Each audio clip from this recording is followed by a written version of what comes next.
History is filled with questions that refuse to disappear. Some have challenged archaeologists for centuries. Others have inspired explorers to risk fortunes chasing answers that may never be found. Hidden beneath ruined castles, buried beneath forgotten landscapes, or lost to the passage of time, these mysteries continue to blur the line between documented history and enduring legend. Among them all, few stories have captured the imagination quite like the vanished fortune of the Knights Templar. The missing treasure of the Knights Templar. On a quiet Friday morning in October 1377, an event unfolded across France that would echo through history for centuries. At the order of King Philip IV, royal officials simultaneously arrested hundreds of members of one of medieval Europe's most powerful organizations, the Knights Templar. The operation was astonishingly coordinated. Commanders, knights, and administrators were taken into custody before they had any chance to organize a response. Their castles were seized, their records confiscated, and their reputation shattered almost overnight. Yet amid this dramatic collapse, one question refused to fade. If the Knights Templar had accumulated enormous wealth over nearly 2 centuries, where did it all go? The mystery has fascinated historians, treasure hunters, and storytellers ever since. Some believe the treasure was hidden before the arrests began. Others argue it never existed in the legendary form popular imagination has created. And a few theories suggest that whatever disappeared in 1377 was far more valuable than gold or silver. To understand why this question still captivates the world, it helps to begin long before the arrests, at the remarkable rise of the order itself. The Knights Templar emerged during the early years of the Crusades. Originally founded as a small religious brotherhood, their stated purpose was straightforward: to protect Christian pilgrims traveling through dangerous routes in the Holy Land. They lived under strict religious vows, embracing discipline, obedience, and poverty. At least, that was how they began. Over the following decades, the organization transformed into something medieval Europe had never seen before. Kings trusted them. Popes granted them extraordinary privileges. Nobles donated land, castles, farms, and fortunes to support their mission. Their influence spread rapidly across Europe. Templar houses appeared in France, England, Scotland, Spain, Portugal, Italy, and beyond. They controlled agricultural estates, vineyards, mills, ports, and strategic fortifications. Their network stretched across thousands of miles at a time when long-distance administration was almost impossible for most institutions. But perhaps their greatest innovation wasn't military, it was financial. Long before modern banks existed, the Templars developed systems that allowed pilgrims and nobles to deposit valuables in one location and safely retrieve equivalent funds elsewhere. Travelers no longer needed to carry enormous quantities of coins across dangerous territories. Written records, sealed agreements, and trusted Templar houses made international travel significantly safer. In many ways, they pioneered concepts remarkably similar to banking.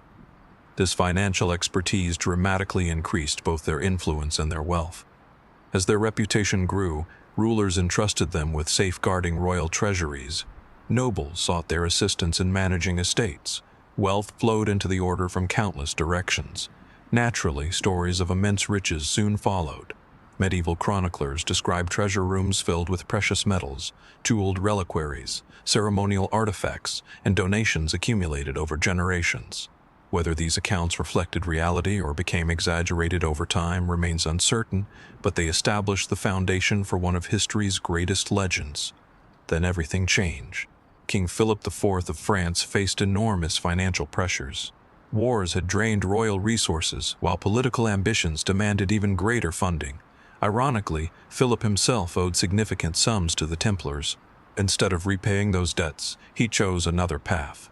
On Friday, October 13, 1377, sealed royal orders were opened simultaneously throughout France. Officials arrested Templar members with remarkable efficiency, accusing them of crimes that shocked medieval society. The accusations included heresy, corruption, secret rituals, and other offenses considered extremely serious in the religious climate of the time. Modern historians continue debating the validity of these charges. Some argue they were politically motivated, providing legal justification for dismantling an organization whose independence had become inconvenient for the French crown. Others suggest certain unusual ceremonies may have been misunderstood or deliberately exaggerated. Regardless of the truth behind the allegations, one outcome became immediately clear. The French monarchy expected to seize extraordinary wealth. Instead, something unexpected happened. Many Templar properties contained everyday administrative records, agricultural equipment, furniture, and practical supplies. But investigators found surprisingly little of the immense treasure they anticipated.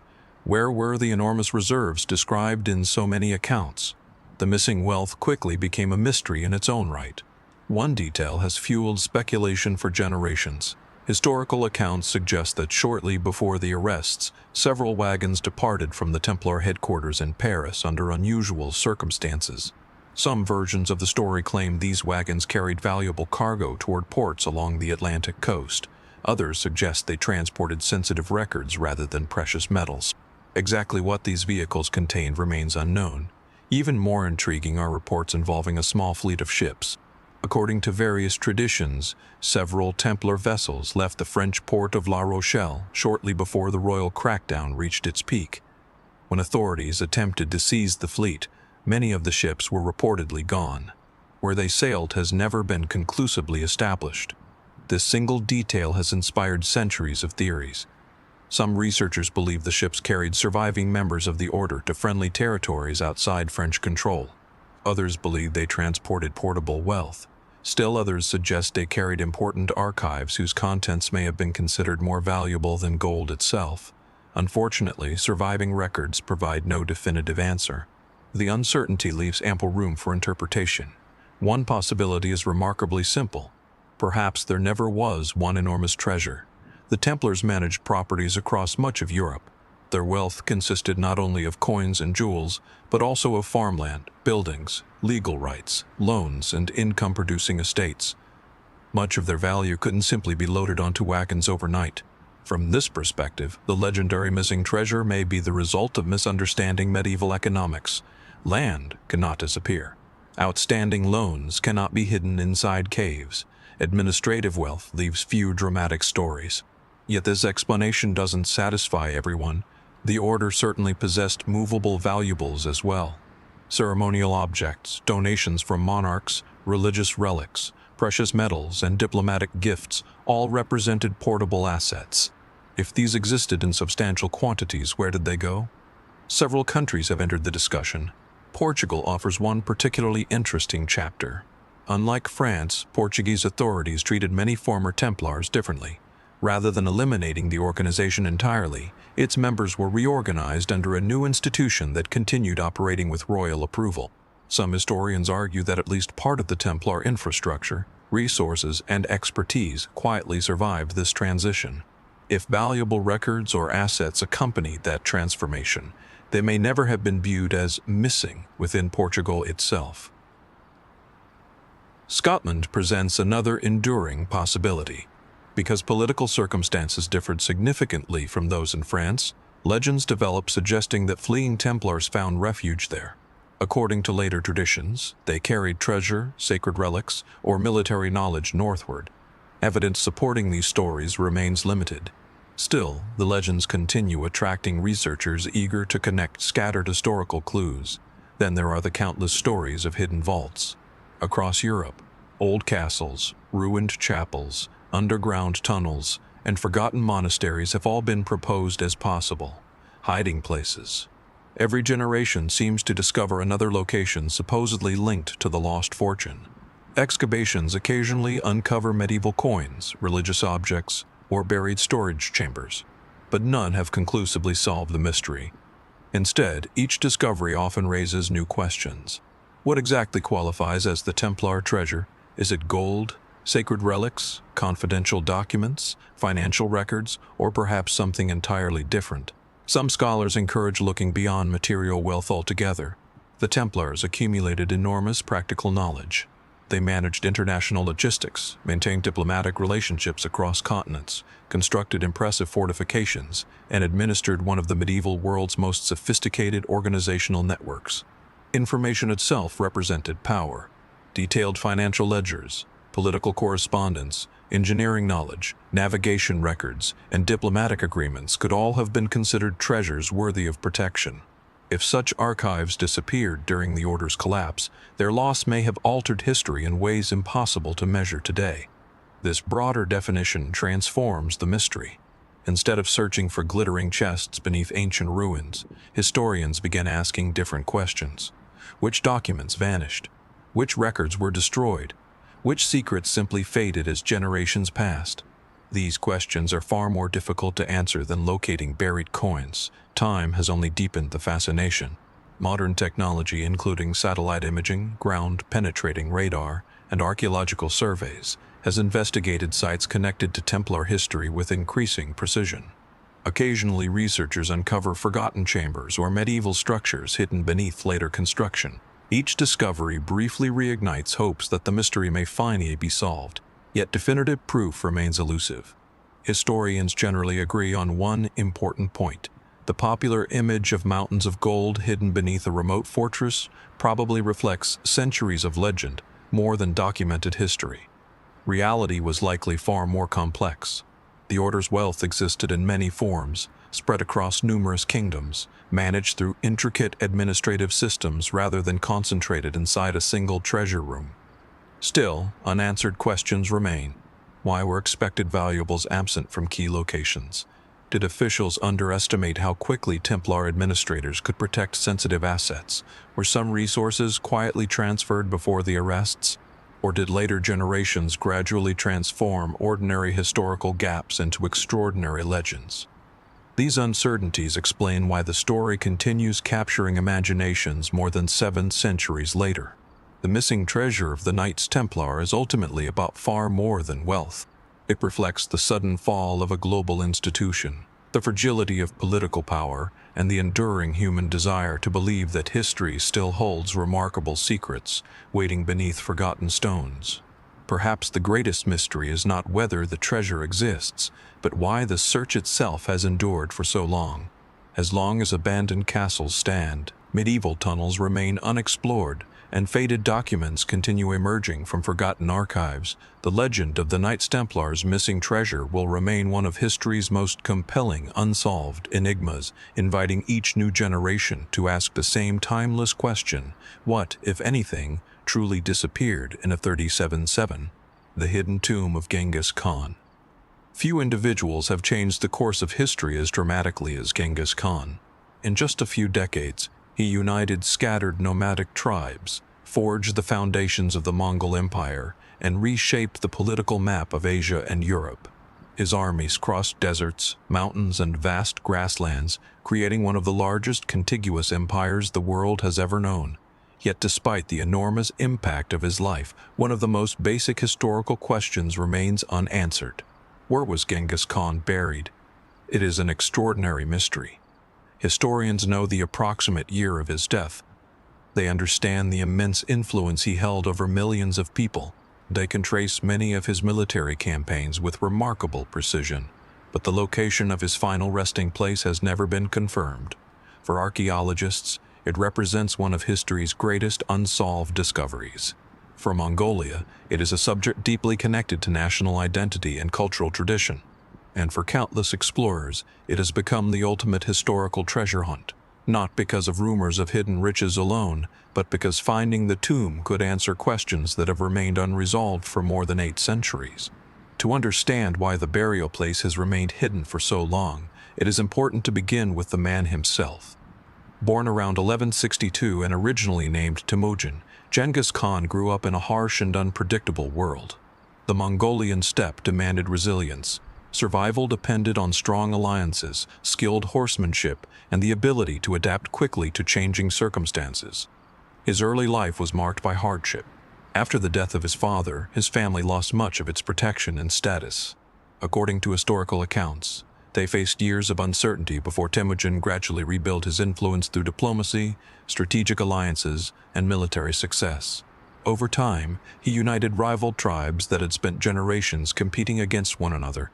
This achievement alone transformed the history of Central Asia. Rather than remaining divided into numerous competing groups, the Mongols became an organized political and military force capable of projecting power across enormous distances. Under Genghis Khan's leadership, the empire expanded rapidly. Cities surrendered, Trade routes shifted, new administrative systems emerged. The Silk Road became increasingly interconnected, allowing goods, ideas, technologies, and cultures to move between East and West more efficiently than before. Although military conquest remains central to his historical reputation, his legacy also includes legal reforms, communication networks, religious tolerance in many parts of the empire, and an administrative structure that influenced later governments. By the time of his death in 1227, Genghis Khan ruled an empire unlike anything the medieval world had previously seen. One might expect that such a ruler would have been buried beneath an enormous monument visible for generations. Instead, the opposite appears to have happened. Historical traditions consistently suggest that extraordinary efforts were made to conceal his burial place. The reasons remain uncertain, but several explanations have been proposed. One possibility reflects Mongol customs surrounding death and remembrance. Unlike many civilizations that celebrated rulers through massive pyramids, grand mausoleums, or monumental temples, the Mongols often valued simplicity and harmony with the natural landscape. Another explanation concerns security. A hidden tomb protected both the burial site and the memory of the ruler from potential enemies, grave robbers, or political rivals. Whatever the motivation, the secrecy proved remarkably effective. According to traditional accounts, the funeral procession itself became part of the mystery. Some stories claim that only a carefully selected group knew the precise burial location.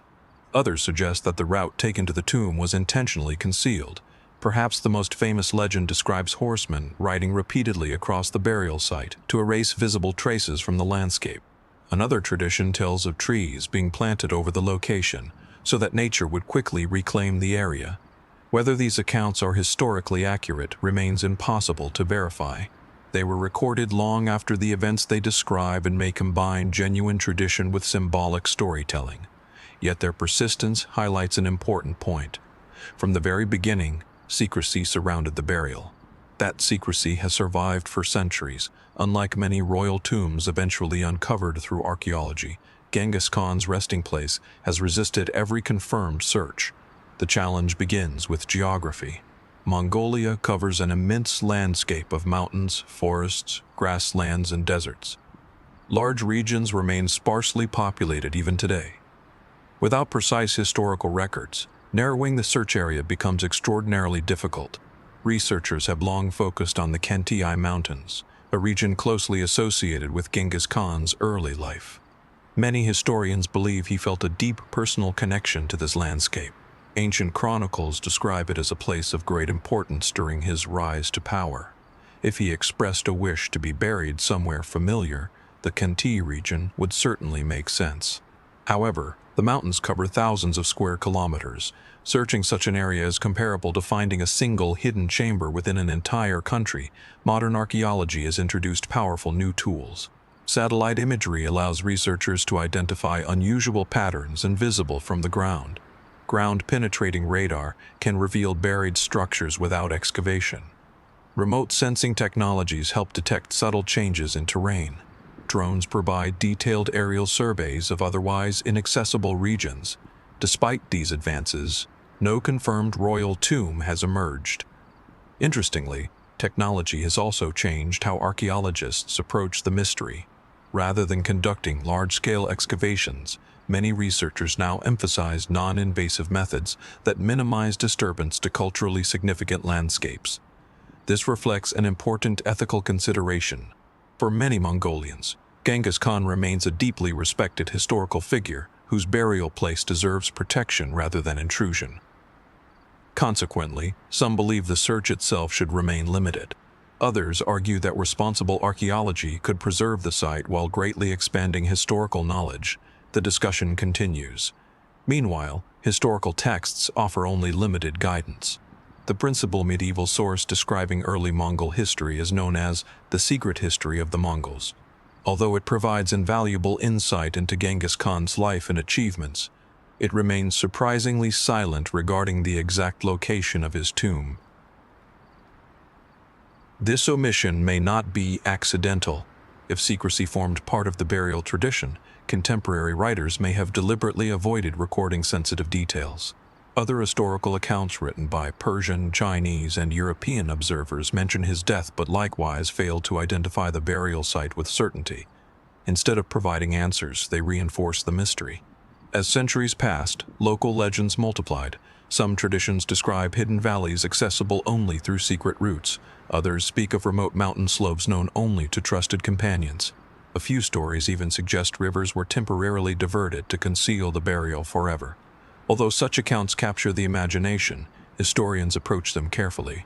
Legends often preserve fragments of genuine history, while also accumulating dramatic additions over generations. Separating fact from folklore is rarely straightforward. Adding another layer of intrigue is the possibility that the tomb itself may differ significantly from popular expectations. Modern audiences often imagine magnificent underground chambers filled with gold, jewels, and ceremonial treasures.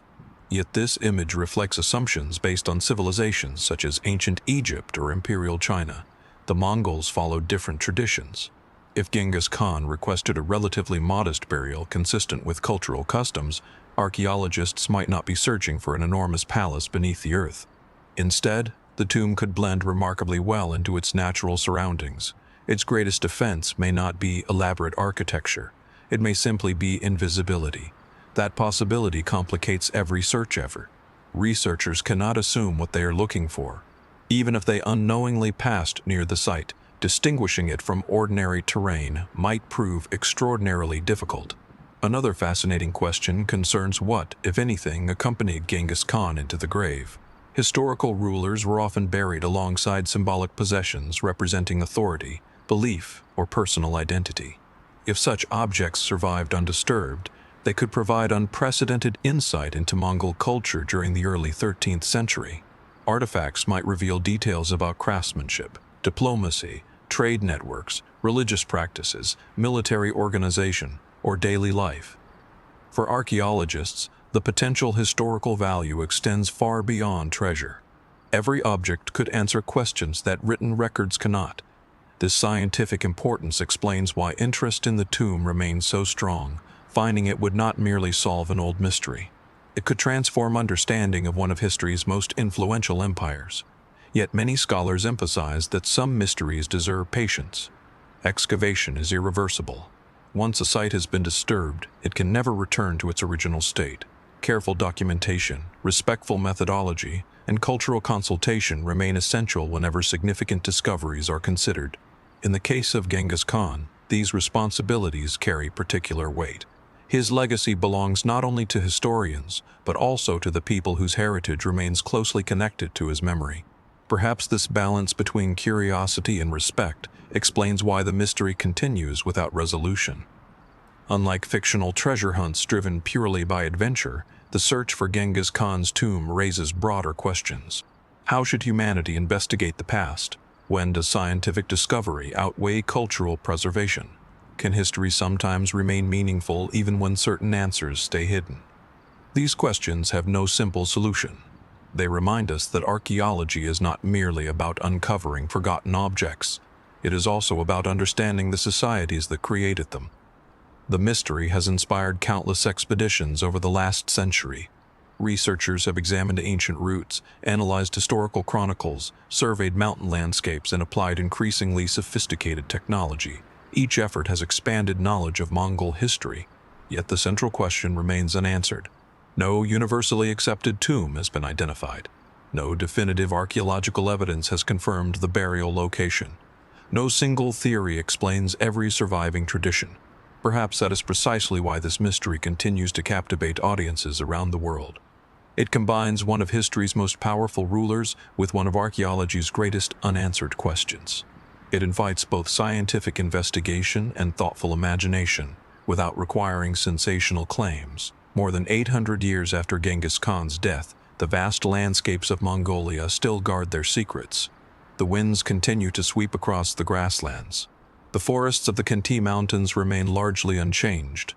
Ancient valleys echo with stories passed from one generation to the next. Somewhere beneath that immense landscape, a forgotten resting place may still exist exactly as it was left centuries ago. Or perhaps the greatest achievement of those who planned the burial was ensuring that it would never be found at all. Until convincing evidence emerges, the hidden tomb of Genghis Khan will remain one of history's most extraordinary unsolved mysteries. A reminder that even the most powerful individuals can leave behind secrets that outlast empires themselves. The fate of the Great Templar Fleet. The story of the Knights Templar is often associated with hidden treasure, secret ceremonies, and mysterious castles. Yet one of the greatest unanswered questions surrounding the order has nothing to do with gold locked away in underground vaults. Instead, it concerns something far more practical, and perhaps even more significant. A fleet of ships. According to historical records and long-standing traditions, the Knights Templar maintained an impressive maritime presence during the final decades of their existence. These vessels connected distant ports, transported pilgrims and supplies, supported trade, and linked the order's far-reaching network across Europe and the Mediterranean. Then, almost as suddenly as the order itself disappeared, the fleet seemed to vanish from history. No dramatic naval battle explains its fate. No official record documents its destruction. No surviving inventory tells historians where every ship ultimately went. Instead, the story fades into uncertainty, leaving behind one of medieval history's most intriguing maritime mysteries. To understand why this disappearance matters, it is important to remember what the Knights Templar had become by the early 14th century. Although they were founded as a religious military order, their responsibilities had expanded far beyond the battlefield. Their influence stretched across kingdoms, connecting castles, farms, ports, financial centers, and diplomatic missions. Maintaining such an extensive organization required efficient transportation. Ships were essential. Unlike overland travel, which could be slow, expensive, and vulnerable to political instability, sea routes allowed goods, correspondence, and travelers to move between distant regions with greater speed and reliability. The Templars understood this well. Over time, they established important connections with several Mediterranean ports. Their vessels carried supplies to the Crusader states, transported merchants and pilgrims, and supported communication between different branches of the order. These ships represented far more than transportation. They were the arteries of an international organization. One location appears repeatedly in discussions of the mystery: the French port of La Rochelle. Situated along France's Atlantic coast, La Rochelle became one of the Templars' most valuable maritime centers. Historical documents confirm that the order maintained significant property there, including warehouses, administrative facilities, and access to the harbor. This was not simply another local outpost. It served as a strategic gateway to the Atlantic.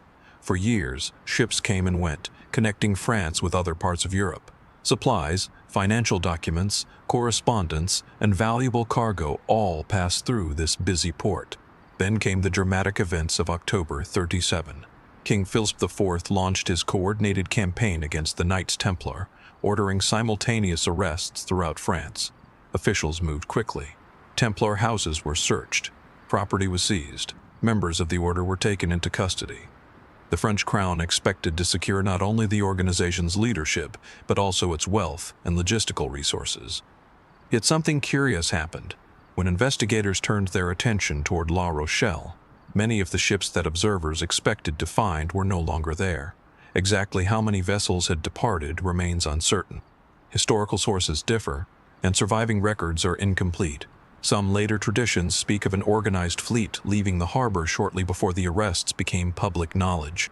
Other accounts describe only a handful of ships disappearing under mysterious circumstances. What nearly everyone agrees upon is much simpler. The fleet was not where many expected it to be. That single fact has inspired centuries of speculation. One possibility is entirely practical.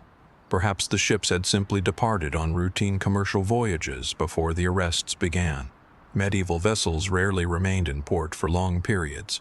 They followed seasonal schedules, transported cargo, and visited numerous destinations according to business needs. If the fleet happened to be away at sea, its absence might require no elaborate explanation. Yet many researchers believe coincidence alone does not fully account for what happened. The arrests were conducted with extraordinary secrecy. Royal officials received sealed instructions that remained unopened until the appointed day. This level of coordination was intended to prevent advance warning from reaching the Templars. Still, some historians wonder whether information somehow leaked. Could trusted members of the order have learned about the coming operation before it unfolded? If even a few senior officials received advance notice, they may have acted quickly to protect valuable assets. Ships would have offered the ideal means of escape. Unlike castles or estates, vessels could disappear beyond the horizon within hours. Cargo could be relocated. Documents could be safeguarded. Important individuals could leave France entirely. If such an evacuation occurred, it would explain why investigators found fewer maritime resources than expected. The question then becomes far more intriguing. Where did the ships go? Several destinations have been proposed. Portugal often appears near the top of the list. Unlike France, Portugal did not completely eliminate the Templar organization. Instead, many former members continued their activities under a newly established order with royal approval. Because of this continuity, some historians suggest that ships, experienced sailors, navigational knowledge, and possibly valuable records could have been transferred there. Although direct evidence remains limited, Portugal's historical relationship with former Templars makes this theory difficult to dismiss entirely. Another possibility points toward Scotland. Political conditions there differed significantly from those in France during the early 14th century. Since Scotland and England were engaged in ongoing conflict, French royal authority carried far less influence. According to later traditions, surviving Templars sought refuge north of the English border, bringing both knowledge and resources with them. Whether ships actually sailed to Scottish ports remains uncertain. Nevertheless, the idea has become deeply embedded in Templar folklore. Some researchers have proposed even more ambitious destinations. Could the fleet have crossed the Atlantic? This theory has captured public imagination for generations. Supporters argue that experienced medieval sailors possessed greater navigational ability than is often assumed. If Atlantic voyages occurred before Christopher Columbus, perhaps the Templars participated in them. However, most historians remain cautious. No reliable contemporary documents confirm such an expedition. Without convincing archaeological or documentary evidence, the Atlantic theory remains speculative rather than historical fact. Still, it illustrates how powerful the mystery has become. When evidence is scarce, imagination often fills the gaps. Another fascinating possibility involves the fleet's cargo rather than its destination. Suppose the ships carried no vast treasure at all. What if their most valuable contents were documents? The Knights Templar administered one of medieval Europe's most sophisticated international organizations. Their archives likely included financial records, diplomatic correspondence, property agreements, navigational information, and legal documents accumulated over generations. Such records represented enormous practical value. Protecting them during a political crisis would have been a logical priority. If these archives disappeared aboard departing ships, historians may never know what information was permanently lost. This perspective shifts attention away from legendary chests overflowing with gold. Knowledge itself becomes the treasure. Financial expertise, political intelligence, administrative systems, maritime experience.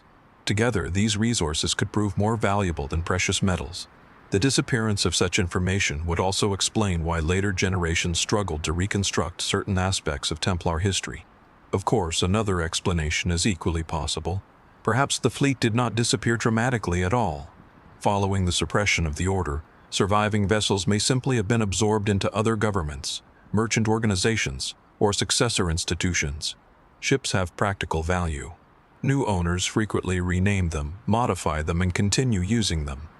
If this occurred, individual Templar vessels might have survived for years while quietly losing their original identity. Such an outcome would leave very little evidence for modern historians. Maritime archaeology has attempted to shed light on these questions. Researchers continue studying medieval shipwrecks discovered along European coastlines. Advanced underwater technology now allows archaeologists to examine wrecks lying hundreds of meters below the sea's surface. Occasionally, discoveries reveal valuable information about medieval shipbuilding, navigation, and trade. Yet no confirmed Templar flagship has been identified. Part of the difficulty lies in preservation. Wooden ships rarely survive intact for centuries. Storms, marine organisms, currents, and natural decay gradually erase much of the physical evidence. Even when shipwrecks are discovered, identifying their original owners can be extraordinarily difficult. Cargo may have changed hands many times. Wooden structures deteriorate. Written records disappear. The ocean keeps its secrets remarkably well.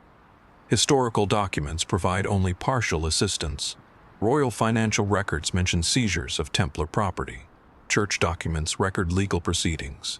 Merchants occasionally reference maritime activities, but none provides a complete inventory of every vessel operated by the order during its final years. This absence of documentation has become one of the central reasons the mystery endures. Every unanswered question invites another theory. Perhaps the most remarkable aspect of the story is how ordinary it may actually have been. History often preserves dramatic moments while overlooking everyday realities. Ships regularly departed ports, cargo changed ownership, political upheaval disrupted commercial networks, administrative records vanished. Over centuries, ordinary events can evolve into extraordinary mysteries simply because crucial evidence disappears. That possibility deserves careful consideration. Not every historical mystery requires a hidden conspiracy. Sometimes history becomes mysterious because documentation is incomplete. Even so, certain facts remain difficult to ignore. The timing of the arrests, the strategic importance of La Rochelle, the apparent absence of expected vessels, the survival of competing traditions across multiple countries. Together, these elements create a puzzle that historians continue examining today. Modern researchers increasingly approach the question through collaboration. Maritime archaeologists, medieval historians, naval architects, economic historians, and archival specialists all contribute pieces of evidence. Rather than searching for one spectacular discovery, they gradually assemble a more detailed understanding of medieval maritime history. Each newly translated document, each underwater survey, each archaeological excavation, each archival discovery, all have the potential to illuminate another small part of the puzzle. Whether they will ever identify the precise fate of the Templar fleet remains uncertain. More than 7 centuries have passed since the Knights Templar disappeared from the political stage. Kingdoms have risen and fallen. Ports have expanded into modern cities. Countless medieval ships have vanished beneath the waves or disappeared into history. Yet the question remains remarkably compelling. Did the Great Templar fleet quietly continue its voyages under new identities? Did it carry precious cargo to distant shores before the order collapsed? Did it preserve knowledge that would otherwise have been lost forever? Or did later generations simply transform a routine maritime disappearance into one of history's greatest legends? Until new evidence emerges, the answers remain hidden somewhere between surviving records, forgotten coastlines, and the silent depths of the Atlantic. Like so many mysteries surrounding the Knights Templar, the disappearance of their fleet reminds us that history often leaves behind not clear conclusions, but enduring questions that continue inviting each generation to search a little deeper beneath the surface. The fate of Edward II. History often remembers kings for the victories they won or the kingdoms they built. Yet some rulers become unforgettable for an entirely different reason, not because of how they lived, but because no one can say with certainty how their story truly ended. Among England's medieval monarchs, few figures embody that mystery more completely than King Edward II. Official records suggest one ending. Contemporary rumors tell another. Later discoveries have added even more uncertainty. More than 700 years later, historians are still asking a remarkably simple question. Did Edward II actually die inside Berkeley Castle, or did he somehow escape the fate history assigned to him? To understand why this mystery has endured for centuries, it is important to look beyond the dramatic legends and examine the world Edward inherited. Edward II became King of England in 1307, following the death of his father Edward I, a ruler remembered for military campaigns and a firm style of leadership. Expectations for the new king were immense. England's nobles anticipated another decisive monarch capable of protecting the kingdom's interests both at home and abroad. Edward II, however, proved to be a very different ruler. Unlike his father, he often placed great trust in a small circle of personal companions. Some advisors rose to extraordinary influence, earning powerful titles and royal favor. While this reflected Edward's loyalty to those he valued, many leading nobles saw it differently. They believed their own influence was being reduced, while the king's closest associates gained wealth and authority. These growing political tensions slowly reshaped the kingdom. Disagreements that might once have been settled through negotiation became increasingly personal. Rivalries deepened. Alliances shifted. Confidence in the monarchy began to weaken. At the same time, England faced significant external challenges. Military campaigns, particularly those involving Scotland, placed enormous pressure on royal finances and national morale. Defeats on the battlefield raised difficult questions about leadership. Every unsuccessful campaign strengthened criticism from powerful nobles who believed the kingdom required stronger direction. Over time, dissatisfaction evolved into organized opposition. Several influential barons sought greater control over royal decision-making, arguing that reforms were necessary to stabilize the kingdom. Edward resisted many of these efforts, convinced that the authority of the crown should remain firmly in the hands of the monarch. The disagreement was no longer simply political. It became a struggle over who truly held power in medieval England. As years passed, divisions widened even further. Family relationships added another layer of complexity. Edward's marriage to Queen Isabella initially appeared politically advantageous, strengthening ties between England and France, yet the relationship gradually deteriorated amid the kingdom's growing instability and court rivalries. Eventually, events reached a turning point. In 1326, Queen Isabella returned from France accompanied by allies determined to challenge Edward's rule. Their campaign gained support with surprising speed. Towns, nobles, and military leaders increasingly sided with the opposition. Edward suddenly found himself isolated. Supporters who had once stood beside him began reconsidering their loyalties. Castles changed hands. Political momentum shifted decisively. Within months, the king had been captured. His reign effectively came to an end. Edward was formally removed from the throne, and his young son became King Edward III. For medieval England, this marked an extraordinary constitutional moment. A reigning monarch had been forced to surrender his crown under immense political pressure. But what happened afterward remains one of history's greatest puzzles. Following his deposition, Edward was placed in custody. Eventually, he arrived at Berkeley Castle in Gloucestershire, a formidable fortress considered secure enough to hold a former king whose existence alone could inspire rebellion. Officially, Edward remained there under careful supervision. Then, in September 1327, news spread across England. The former king was dead. According to official announcements, Edward had died within Berkeley Castle. Church services were held.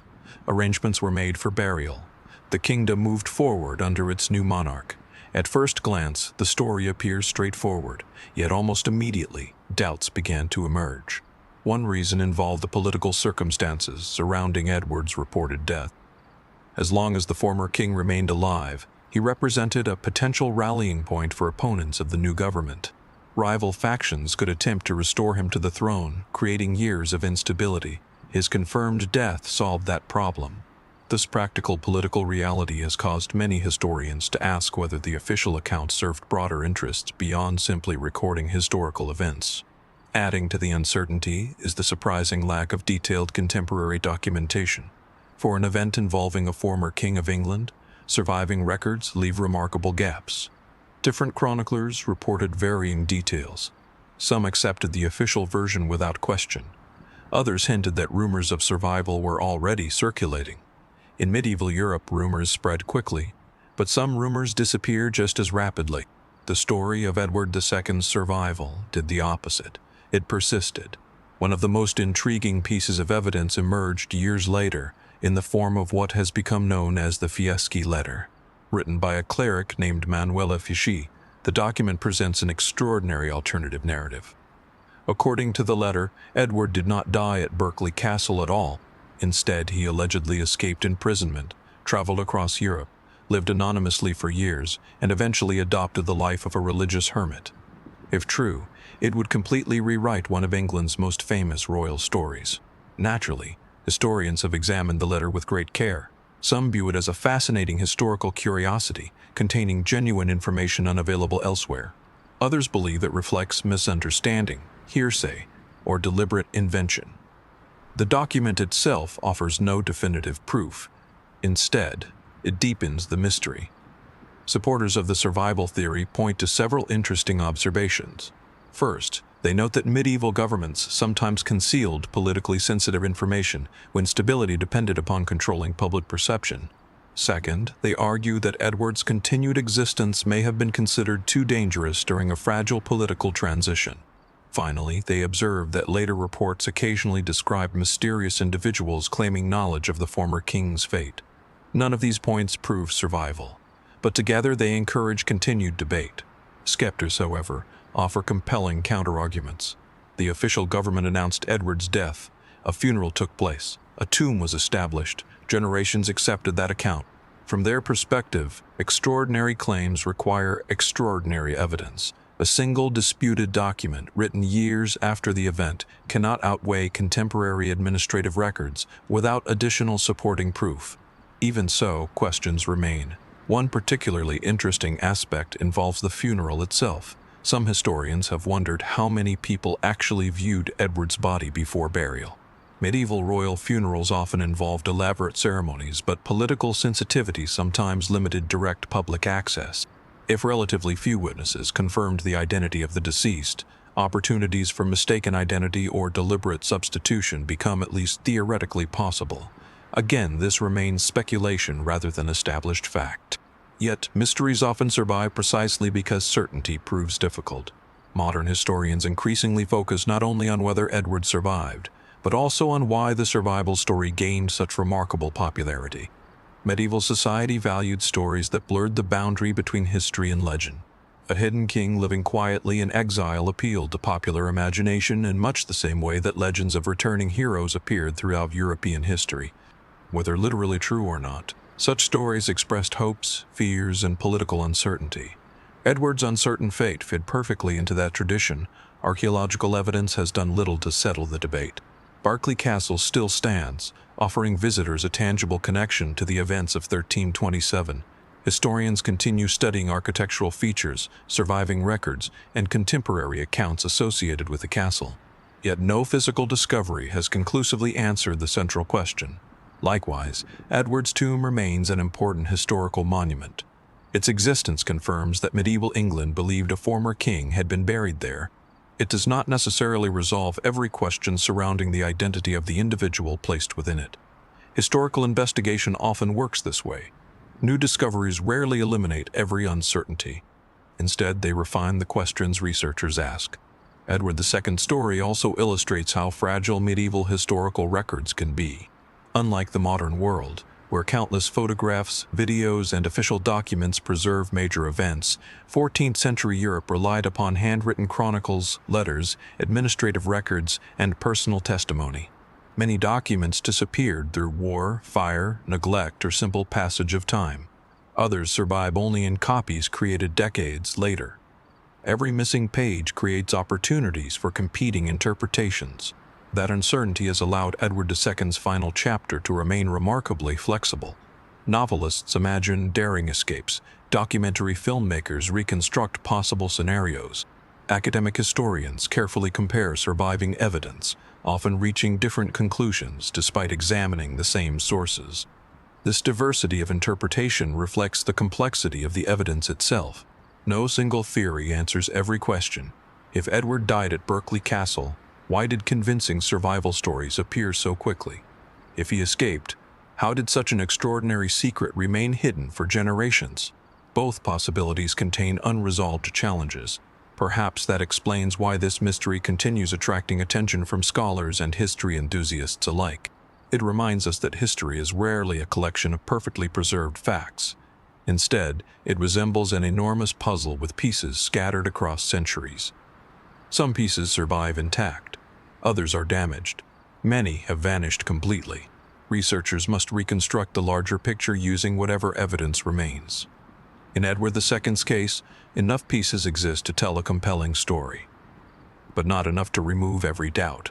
7 centuries have passed since England announced the death of its deposed king. Empires have risen and fallen. Castles have become museums. Ancient political conflicts have faded into distant memory. Yet one simple question still echoes through historical debate. Did Edward II spend his final days within the walls of Berkeley Castle as official history records? Or did one of medieval Europe's most famous monarchs quietly disappear into anonymity, leaving behind a mystery that history has never fully solved? For now, the answer remains hidden somewhere between documented fact, surviving evidence, and the enduring power of historical legend. The Black Death origins. Few events in human history have transformed the world as profoundly as the Black Death. During the 14th century, an epidemic swept across continents with astonishing speed, reshaping societies, altering economies, and changing the course of history. Entire communities were affected, trade routes were disrupted, and long-established institutions struggled to respond to a crisis unlike anything people had experienced before. Despite technologies of research, one of the most fundamental questions has never been answered with complete certainty. Where did it begin? The Black Death is among the most extensively studied historical pandemics, yet tracing its precise point of origin remains one of history's most fascinating scientific mysteries. Historians, archaeologists, geneticists, and epidemiologists have spent decades piecing together fragments of evidence scattered across continents. Ancient chronicles, burial sites, trade records, climate data, and modern DNA analysis have all contributed valuable clues. Rather than producing a single definitive answer, however, each new discovery has revealed a more complex picture. Understanding this mystery requires stepping back into the interconnected world of the 14th century. Although medieval societies often appeared isolated compared to the modern world, they were linked by remarkably active networks of trade and communication. Merchants traveled enormous distances carrying silk, spices, precious metals, textiles, ceramics, and countless other goods. Caravans crossed deserts, ships navigated busy sea routes, and marketplaces connected cultures stretching from East Asia to Europe and North Africa. These commercial networks encouraged prosperity. They also allowed diseases to travel alongside people and cargo. The movement of goods across continents created opportunities for microscopic organisms to spread far beyond their original environments. Long before anyone understood bacteria or infectious diseases, invisible biological processes were quietly shaping human history. When the Black Death reached Europe in the late 1340s, its impact appeared sudden and overwhelming. Contemporary writers struggled to explain what they were witnessing.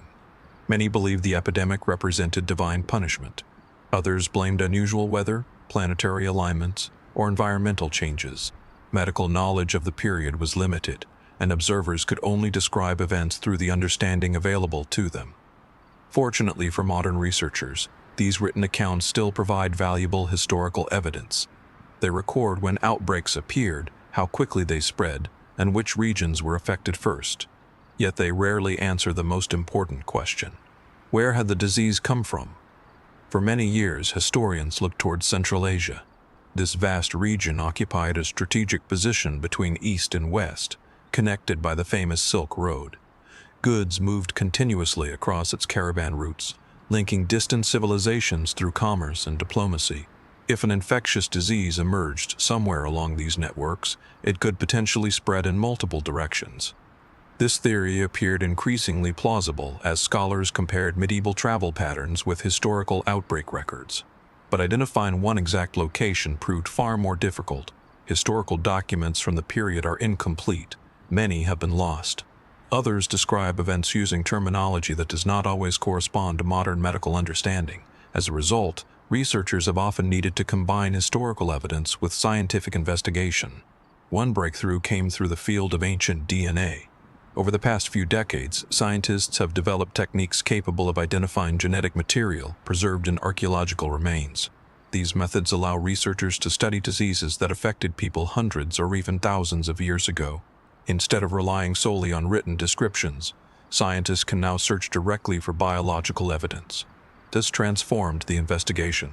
Researchers began examining medieval burial sites associated with epidemic outbreaks, carefully extracting samples while following strict scientific procedures.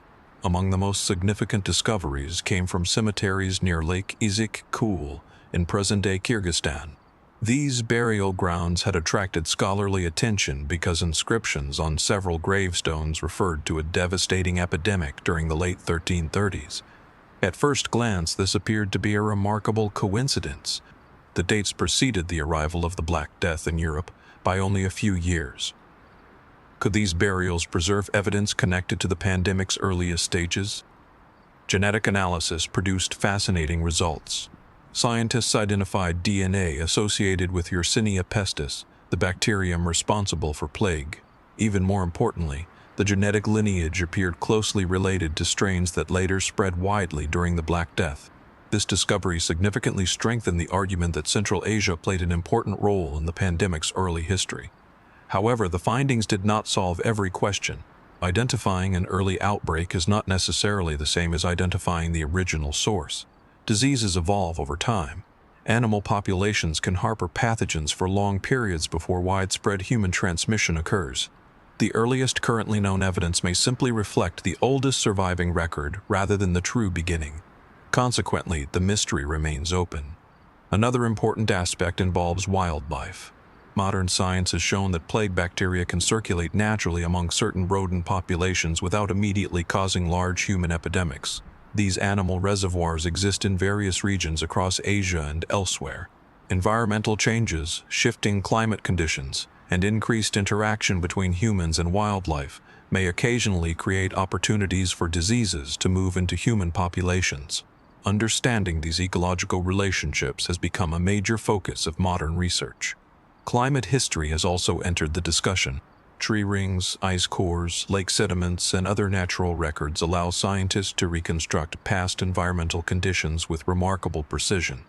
Some researchers suggest that changing weather patterns during the early 14th century may have influenced animal populations carrying plague bacteria. Altered rainfall, temperature fluctuations, and ecological shifts could have affected the movement of both wildlife and human communities.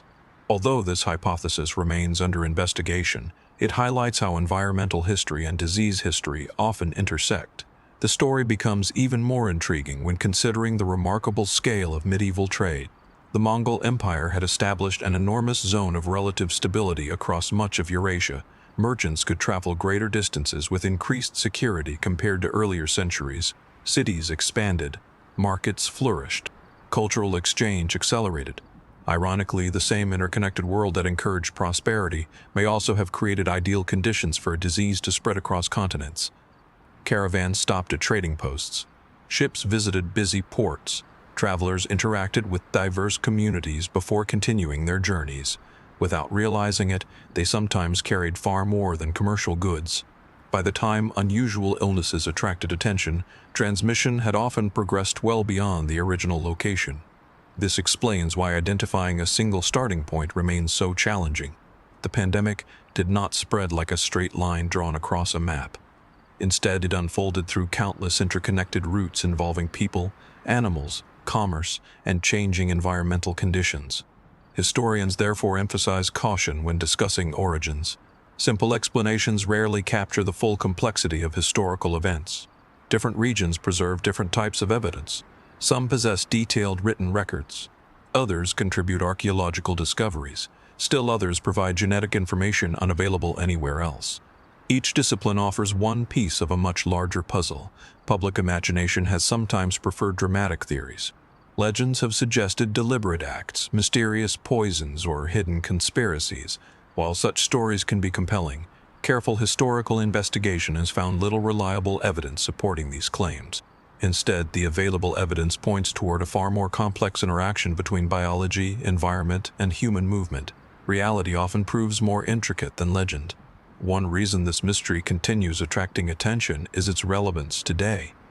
Modern societies remain deeply interconnected through global transportation and trade. Although medicine has advanced enormously since the 14th century, historians recognize valuable lessons in understanding how diseases spread through human networks. Studying the Black Death, therefore, contributes not only to medieval history, but also to broader knowledge about public health, ecology, and global interaction. Every new archaeological discovery adds another layer of understanding. Researchers continue examining burial sites across Europe, Asia, and the Middle East. Advances in laboratory technology allow increasingly detailed genetic comparisons between ancient samples. Historical manuscripts continue to be translated, reanalyzed, and compared with scientific evidence. The investigation remains remarkably active. Unlike many historical mysteries that rely entirely on legend, the search for the Black Death's origins benefits from continual technological progress. Each generation possesses tools unavailable to the previous one. Future discoveries may yet refine current theories or challenge them entirely. That possibility keeps the mystery alive. Perhaps the most important lesson is that history rarely produces simple answers. The question, "Where did the Black Death begin?" appears straightforward. Yet answering it requires expertise spanning archaeology, genetics, climatology, epidemiology, history, geography, and ecology. Few mysteries demand such an extraordinary combination of disciplines. This interdisciplinary approach has changed how historians think about the past. Instead of viewing ancient events through a single lens, researchers increasingly combine scientific evidence with traditional historical methods. The result is a richer, more nuanced understanding of humanity's shared history. Even so, uncertainty remains. Current evidence strongly suggests that Central Asia played a significant role in the emergence of the pandemic that reshaped medieval civilization. Genetic discoveries have strengthened this conclusion considerably, yet science continues refining the timeline, examining older evidence, and searching for still earlier clues. Until every piece fits together, historians remain appropriately cautious. The mystery is no longer simply about identifying one place on a map. It is about understanding an interconnected world in which environmental change, animal ecology, human movement, and expanding trade combine to create one of history's most transformative events. More than 600 years later, researchers are still uncovering fragments of that story. Ancient cemeteries continue yielding new evidence. Laboratories continue decoding forgotten genetic signatures. Historical documents continue revealing overlooked details hidden in plain sight. Each discovery brings us closer to understanding the origins of the Black Death. Yet each answer also reminds us how much remains unknown. Perhaps that is why this mystery continues to fascinate historians around the world. It demonstrates that even one of history's best documented pandemics still guards important secrets, waiting patiently beneath layers of soil within faded manuscripts and inside the smallest traces of ancient DNA. The search for its true beginning is not merely an investigation into the distant past.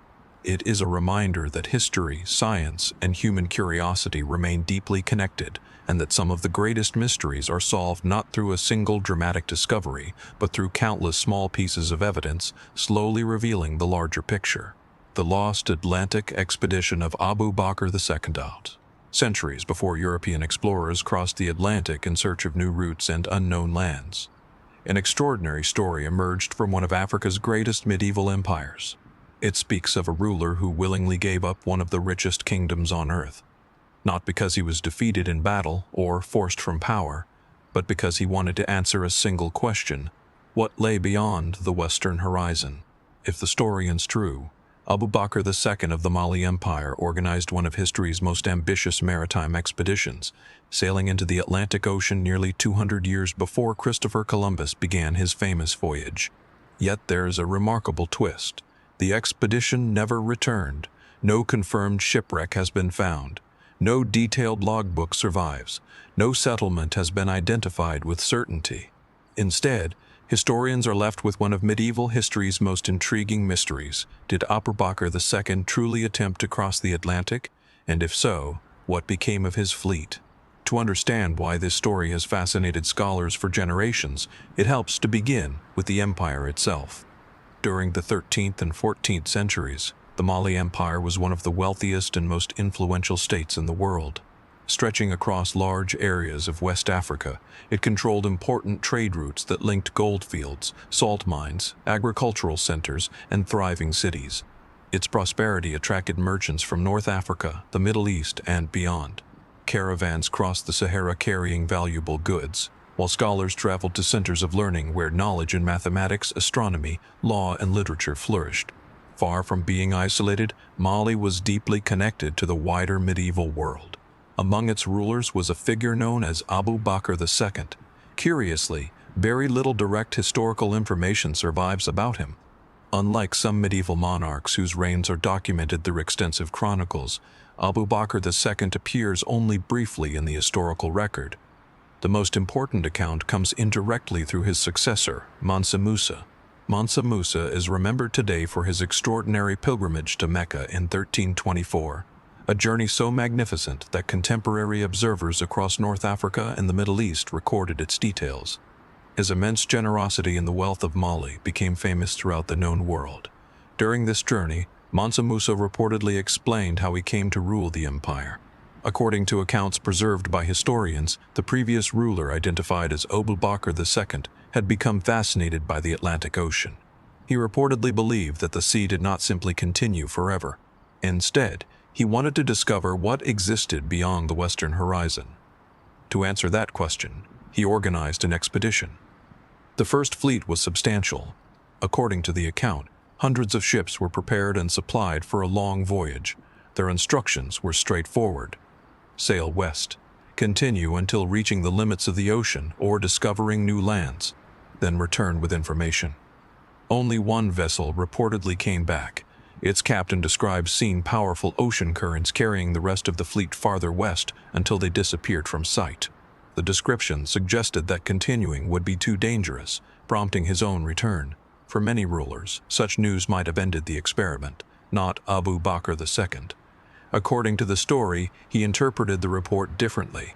Instead of concluding that the journey was impossible, he decided the expedition required stronger leadership. He personally organized a second voyage. This time, he would lead it himself. The fleet departed, and then history falls silent. No surviving contemporary account describes its destination. No reliable record documents its return. Abu Bakr II vanished from history. His successor inherited the throne.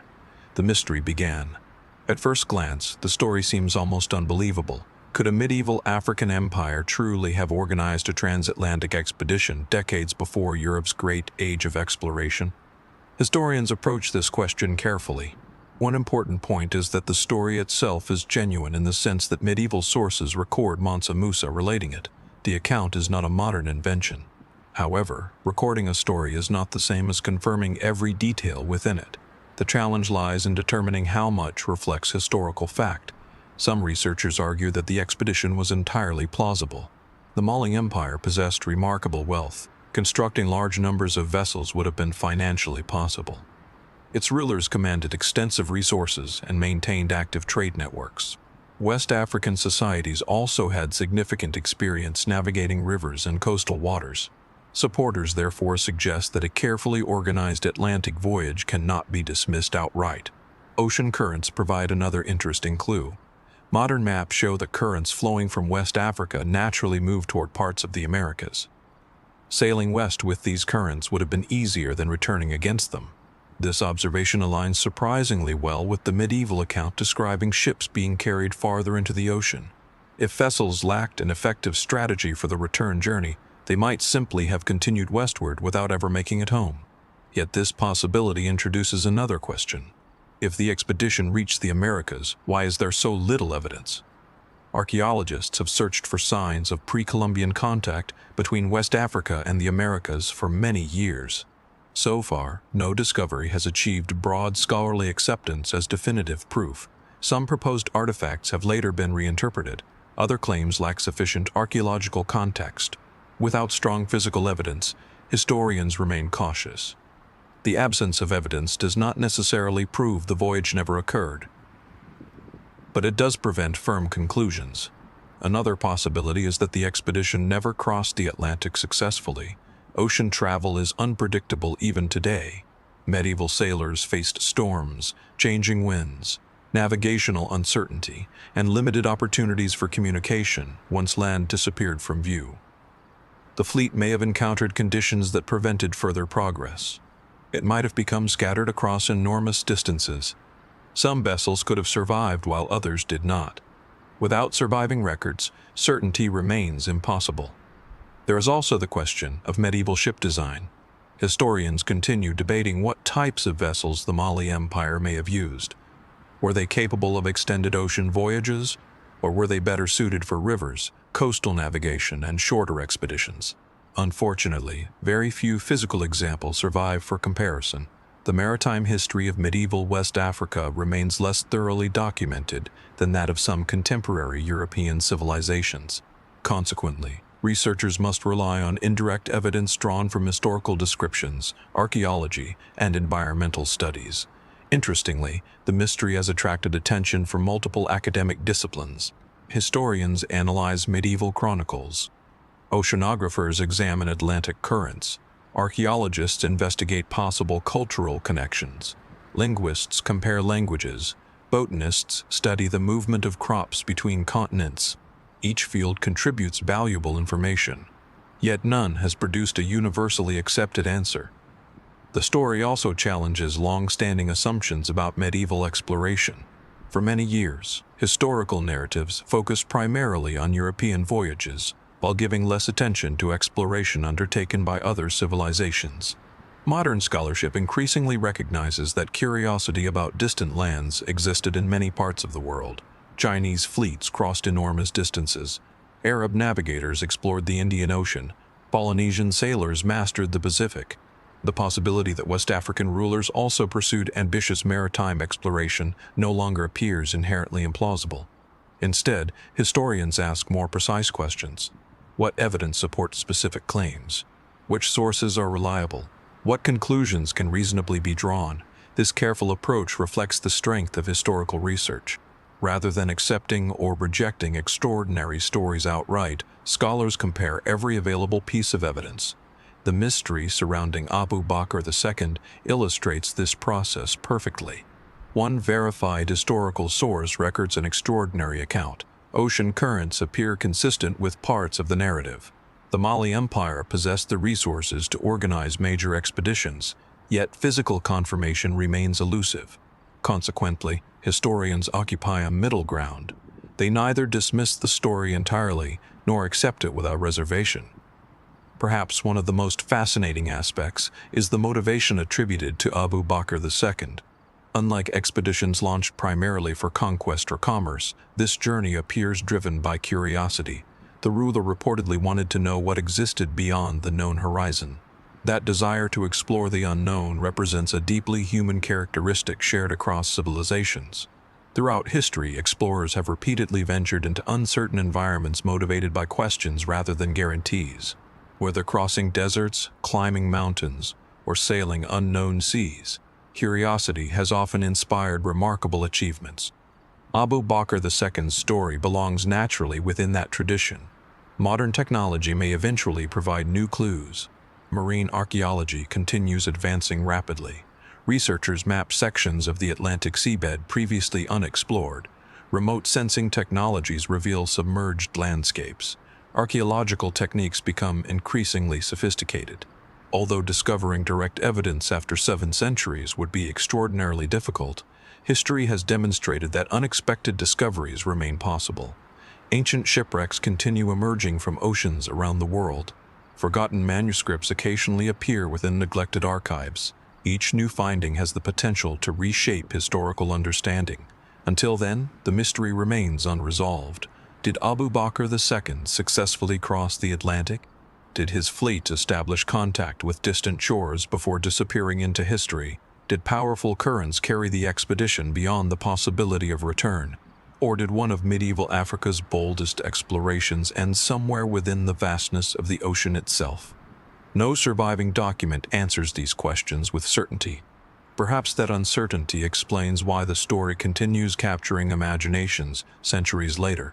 It combines one of history's richest empires with one of exploration's greatest unanswered questions.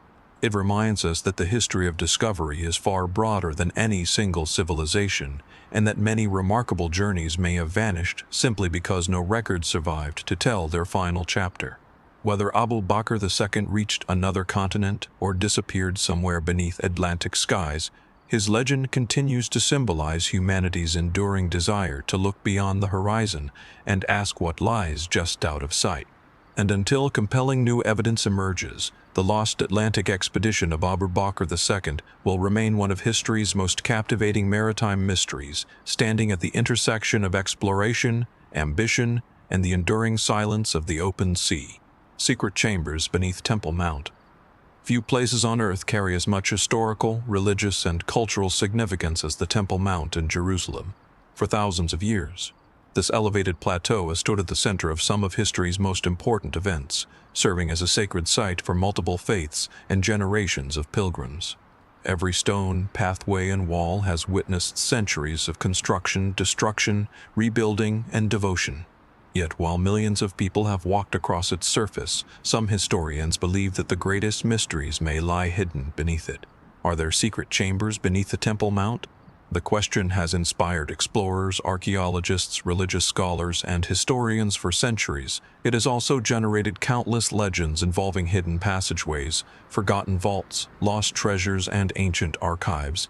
Some stories describe underground rooms untouched since antiquity. Others suggest that priceless historical artifacts remain concealed somewhere beneath the hill. Despite generations of investigation, no one has been able to answer the question completely. The mystery begins with the extraordinary history of the site itself. The Temple Mount has been an important place for well over 2,000 years. During different periods of history, successive civilizations built, expanded, repaired, and transformed the area according to their own architectural traditions and religious beliefs. Each generation inherited what came before. Instead of beginning from an empty landscape, builders often worked directly above earlier structures. Walls were reinforced, foundations were extended, passageways were modified, old buildings became part of new ones. Over centuries, this process created an incredibly complex underground landscape. Modern archaeologists understand that many ancient cities contain hidden layers beneath today's streets. Jerusalem is one of the world's most remarkable examples of this phenomenon. As cities evolve over long periods, new construction gradually covers older buildings, roads rise higher, foundations deepen, natural erosion and rebuilding add additional layers. The result resembles a historical archive built from stone rather than paper. The Temple Mount is no exception. Historical records indicate that enormous engineering projects took place there during different eras. Massive retaining walls supported expanded platforms. Water systems were carefully designed. Storage areas and service corridors were incorporated into the architecture. These practical features alone suggest that substantial underground spaces almost certainly exist. The challenge lies in determining their age, purpose, and original appearance. One of the earliest traditions associated with the site concerns the first temple, traditionally linked to King Solomon. According to historical and religious sources, this structure served as a central place of worship for ancient Israel before its destruction centuries later. Although its exact architectural details remain the subject of scholarly discussion, many believe that portions of earlier construction could still survive beneath later developments. If so, they would represent some of the most important archaeological remains in the world. Unfortunately, verifying such ideas is exceptionally difficult. The Temple Mount is not simply an archaeological site. It remains an active and deeply significant religious location. As a result, archaeological excavation is highly restricted. Unlike many ancient cities where researchers can conduct extensive digs, opportunities for investigation beneath the Temple Mount are extremely limited. This limitation has become one of the main reasons the mystery continues. When direct excavation is restricted, historians must rely on alternative forms of evidence. Ancient texts become especially important. Travelers' accounts provide additional clues. Architectural surveys contribute valuable information. Modern technology allows researchers to examine certain features without disturbing the ground. Each method reveals part of the story. None provides a complete picture. Among the most fascinating underground features are the enormous vaulted spaces already known to exist beneath portions of the platform. Some chambers were constructed to support expanded building projects. Others likely served practical purposes involving storage, movement of materials, or water management. Visitors granted access to certain areas have described impressive stonework, towering arches, and passageways extending beneath the surface. These confirmed spaces demonstrate that the underground landscape is both real and extensive. Naturally, they have inspired further questions. If known chambers exist, could undiscovered ones remain hidden nearby? The possibility has fueled speculation for generations. One enduring legend concerns the Ark of the Covenant. According to biblical tradition, the Ark represented one of ancient Israel's most sacred objects. Its fate after the destruction of the first temple remains unknown. Because no universally accepted historical record explains what became of it, numerous theories have emerged. Some suggest it was removed long before invading armies arrived. Others believe it may have been hidden somewhere beneath Jerusalem. A few traditions specifically associate it with concealed chambers beneath the Temple Mount. Despite the popularity of these stories, no archaeological evidence has confirmed them. Historians therefore distinguish carefully between long-standing tradition and verified discovery. The mystery persists not because evidence proves the Ark lies beneath the site, but because its ultimate fate remains unknown. Hidden archives represent another intriguing possibility. Ancient temples often preserved administrative records, religious texts, legal documents, and ceremonial objects. If sealed chambers escape later destruction, they might contain remarkable historical material.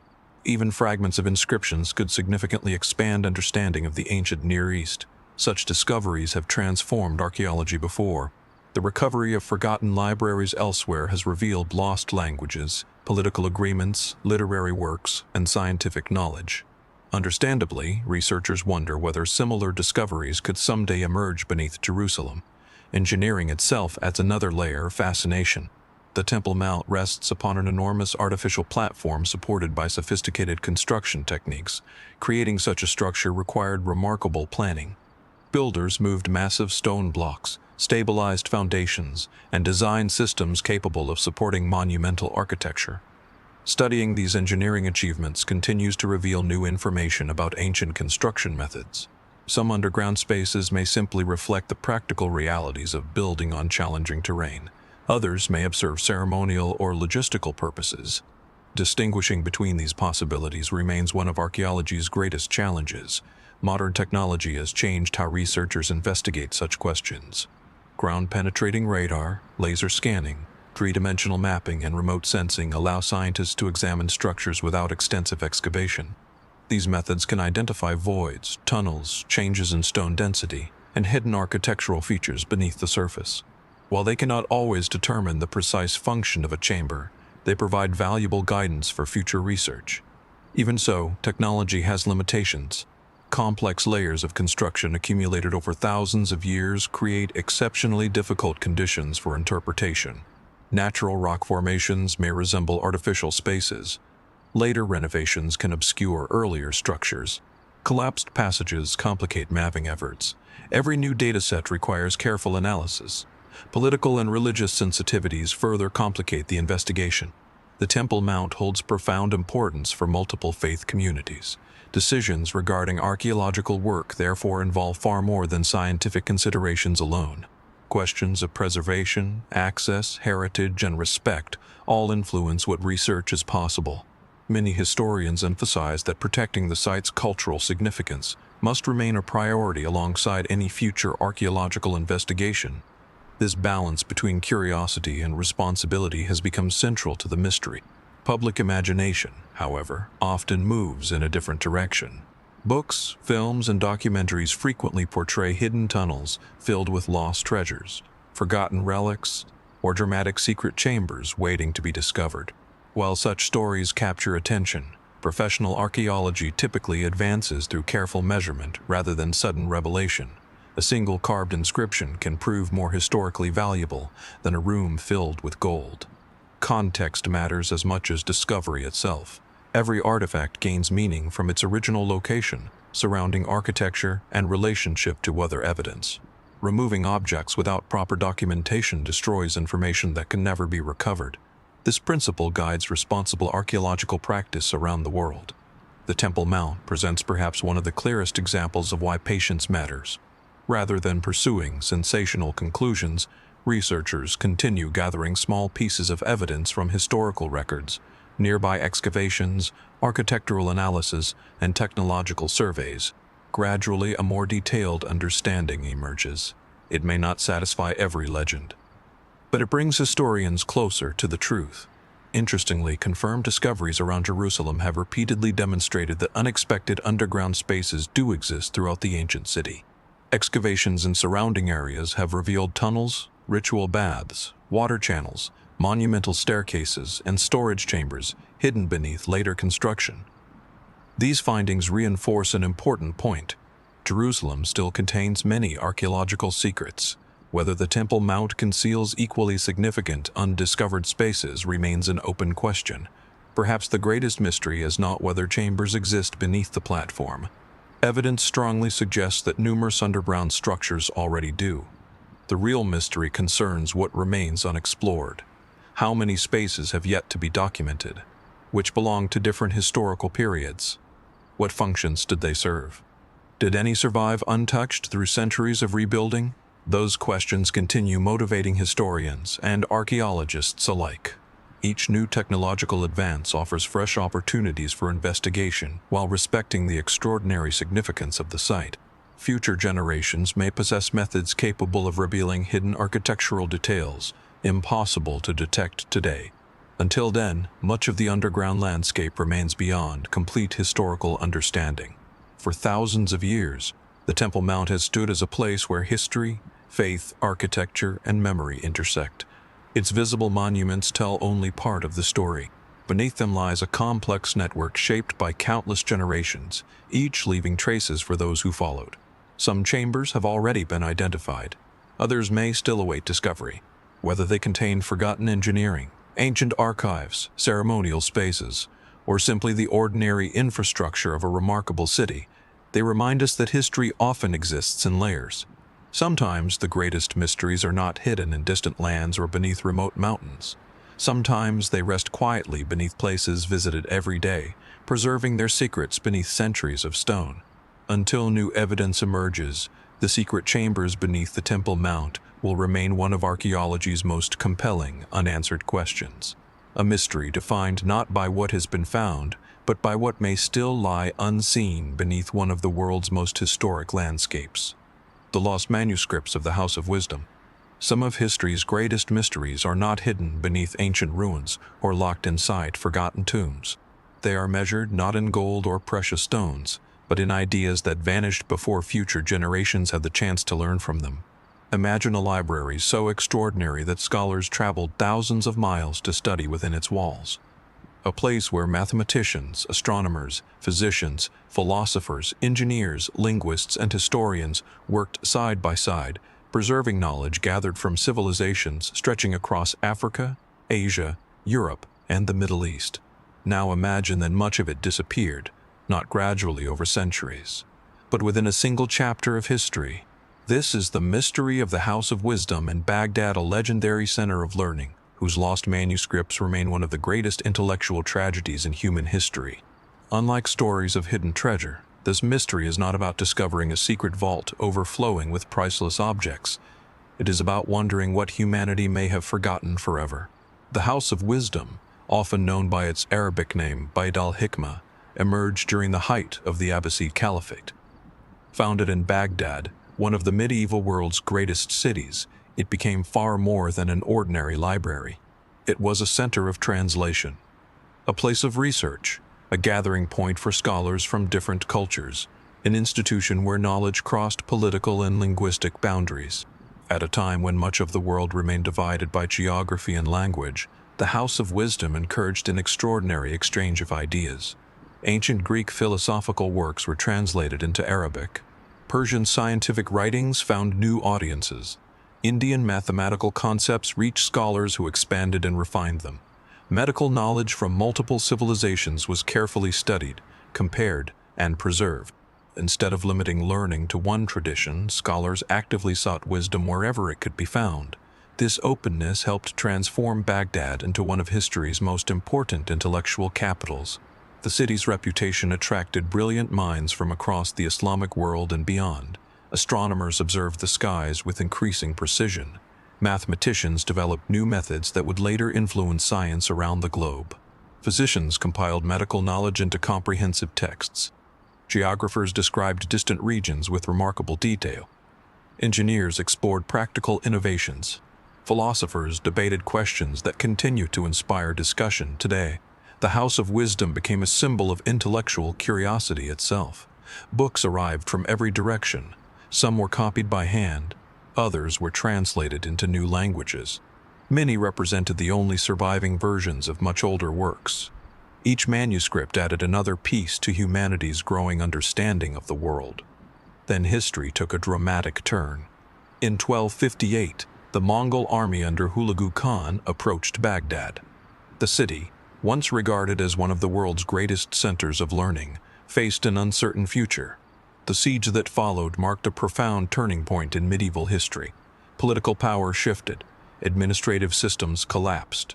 Institutions that had flourished for generations suddenly faced enormous disruption. Among them was the House of Wisdom.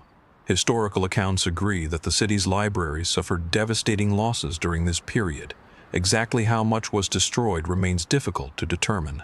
Contemporary chroniclers described immense collections of books disappearing amid the upheaval. Some accounts claim that countless manuscripts were lost forever. Others suggest that at least portions of the collections were scattered, hidden, or carried away before complete destruction occurred. The precise scale remains uncertain. This uncertainty forms the heart of the mystery. How much knowledge truly vanished? Some medieval writers employed dramatic language to express the magnitude of the event. Their descriptions emphasized the cultural significance of the loss rather than providing exact numerical inventories. As with many historical accounts written during moments of great upheaval, separating symbolism from measurable fact requires careful analysis. Modern historians therefore approach these sources thoughtfully. Rather than accepting every detail literally, they compare multiple accounts, surviving manuscripts, archaeological evidence, and later references. Even with this careful approach, one conclusion remains widely accepted.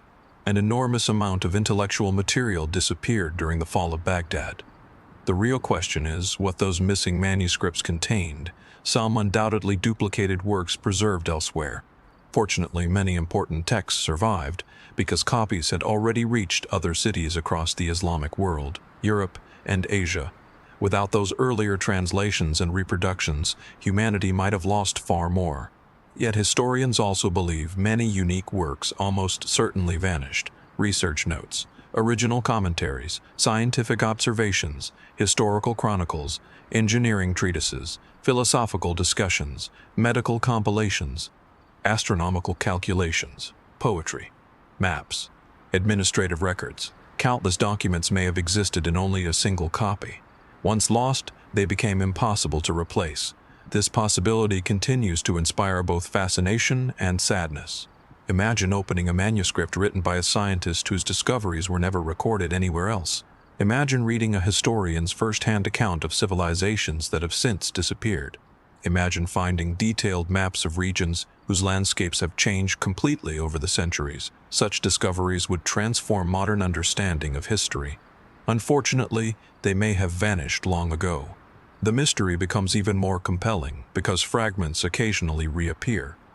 Throughout the centuries, scholars have identified manuscripts preserved in unexpected places: private collections, monastery libraries, university archives, family estates, forgotten storage rooms. Documents once believed lost have occasionally resurfaced after hundreds of years. Each discovery raises an exciting possibility. If some manuscripts survived unnoticed, how many others might still exist? Perhaps hidden in neglected archives, perhaps misidentified within larger collections, perhaps waiting to be translated. This hope motivates historians around the world. Modern manuscript research resembles detective work. Experts compare handwriting styles. They analyze ink composition.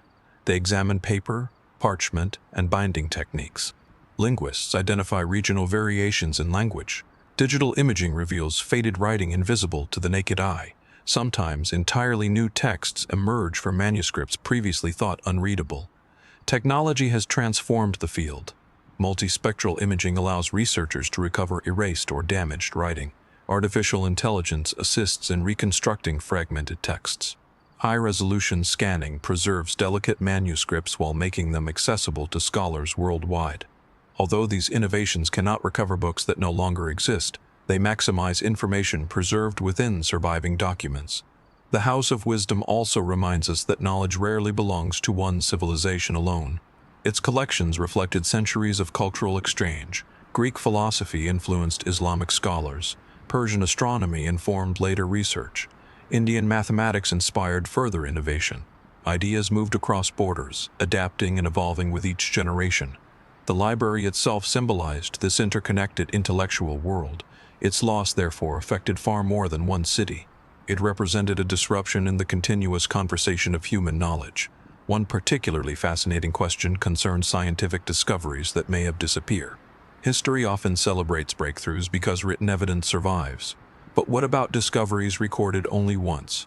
Could forgotten astronomers have documented celestial observations centuries ahead of their time? Might physicians have described treatments later rediscovered independently? Did engineers record technologies now completely unknown? These questions cannot be answered definitively, yet they illustrate why historians consider the lost manuscripts so significant.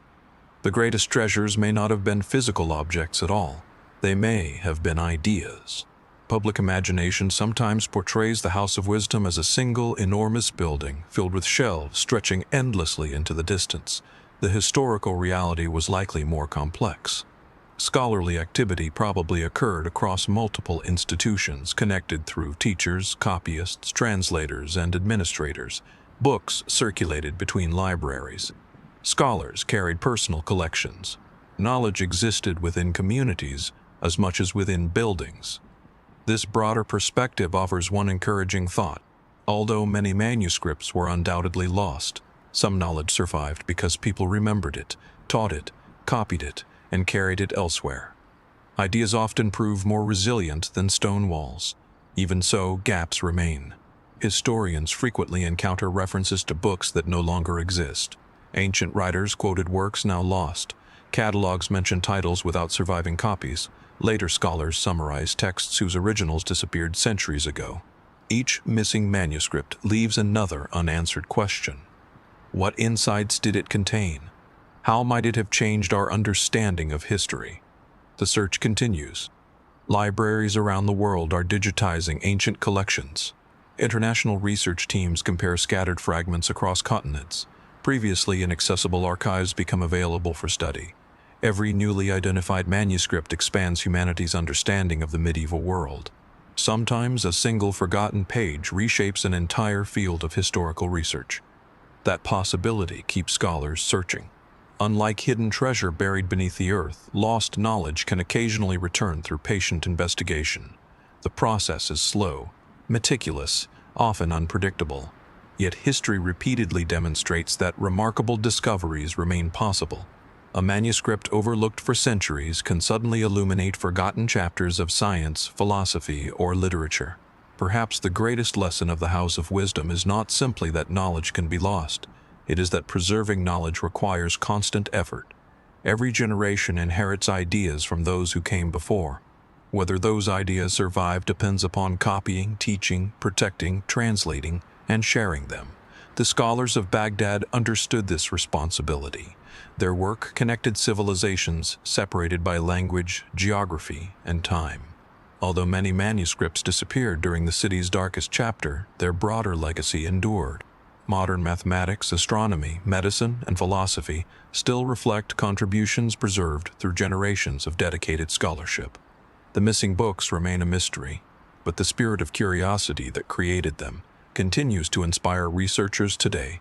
Somewhere in forgotten archives, hidden collections, or neglected libraries, additional manuscripts may still await discovery. Each newly identified text reminds us that history is never entirely finished. There are always more pages waiting to be read. Until every surviving manuscript has been examined, translated, and understood, the mystery of the House of Wisdom will remain one of humanity's greatest intellectual quests, a search not for treasure buried beneath stone, but for ideas capable of changing how we understand the past, the present, and perhaps even the future. The lost army of Sultan al-Nasir. Throughout history, armies have disappeared for many reasons. Some were defeated in battle, others slowly dissolved through political upheaval or changing loyalties. But every so often, history presents a far stranger mystery, an entire military expedition that seems to vanish with almost no trace at all. One such mystery surrounds a force reportedly sent into the vast deserts of North Africa under the rule of Sultan al-Nasir. According to historical traditions, the expedition set out with a clear objective. It was organized, equipped, and expected to return. Yet somewhere beyond the familiar trade routes, communication stopped. The soldiers never arrived at their destination. No official record describes their final moments. No confirmed archaeological site reveals where they ended their journey. Instead, only stories remained. Some speak of powerful sandstorms. Others suggest hidden desert kingdoms. A few imagine forgotten oases or ancient ruins swallowed by shifting dunes. After centuries of investigation, The fate of this lost army remains one of medieval history's most enduring desert mysteries. To understand the legend, it is important to appreciate the remarkable challenge presented by the Sahara itself. Today, the Sahara is recognized as the largest hot desert on Earth, stretching across millions of square kilometers. It is a landscape of immense beauty and extraordinary difficulty. Towering sand dunes rise and fall with the wind. Rocky plateaus extend for hundreds of kilometers. Dry valleys disappear beneath drifting sand. Mountain ranges emerge unexpectedly from otherwise endless horizons. Travel through this environment has always required exceptional preparation. For thousands of years, experienced traders crossed the Sahara using carefully established caravan routes. These paths connected North Africa with powerful kingdoms farther south, carrying gold, salt, ivory, textiles, manuscripts, and countless other valuable goods. Navigation depended on generations of accumulated knowledge. Guides understood seasonal weather patterns. They memorized distant landmarks. They knew where reliable wells could be found. Without this expertise, even relatively short journeys could become dangerous.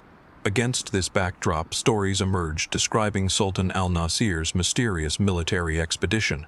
Exactly which al-Nasir these traditions refer to has long been debated by historians, as several medieval rulers carried the same name. The surviving accounts differ in important details, making it difficult to reconstruct the original event with certainty. What most versions share is the central mystery. A substantial force entered the desert. It never returned. The reason for the expedition also varies depending on the source. Some accounts suggest the soldiers were searching for distant territories believed to possess great wealth. Others describe a mission intended to establish political influence over remote regions.